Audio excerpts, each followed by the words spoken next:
Izo ni impunzi z'abakongomani ziko zirahunga zambuka muri Rusizi. Abajejwe intwaro na leta y'u Burundi muri rusangi nagorukire kino kibazo. Impunzi za Kongo ibiko birabera muri Kongo nta utabizi. Impunzi za Kongo mu Burundi zirabaye nyinshi.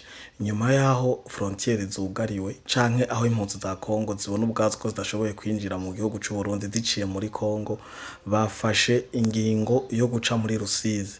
Ayo masanamu, iyo video muri ko murabona ni impunzi z'abanyekongo ziko zitibuka ziza mu Burundi ziciye muri Rusizi.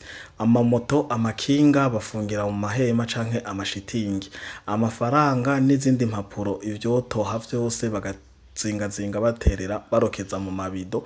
Hanyuma abana bakabiboherako bagakorokera muri Rusizi bakabona kuja bukiri Burundi. Kuva ejo amakuru adushikira nuko ivyo biko biraba kandi anako biko biraba ku mugaragaro. Abajejwe intwaro na leta muri rusangi ndizera neza ko ikibazo muko munakibona ni mu gihagurukire ntitwinjiranwe. Biranagaragara ko ku munsi w'ejo aho bita ku ruhwa mu Cibitoki hafashwe umuntu yari yinjiranye ishakoshi irimo amasasu n'amagrenade yabitekeye mu sashi.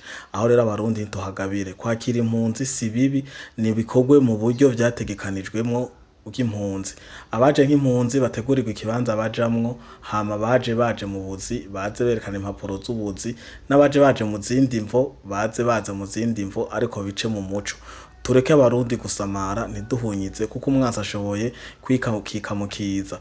Mu gihugu ca Kongo aho oye mu kibano ca hagufi hariho Red Tabara, hariho n'izindi nkozi z'ibibi nyinshi ziriyo zishoboye guca zikika mukiza zikinjira bakagira infiltration, tukaryama turyamanye nabo gaca ukavyuka turi biziga. Ndasavye turikanure ni mubanguke. Uwubona ikintu agikorere ko agishikiriza inzego naho yoba atabijejwe atabaza.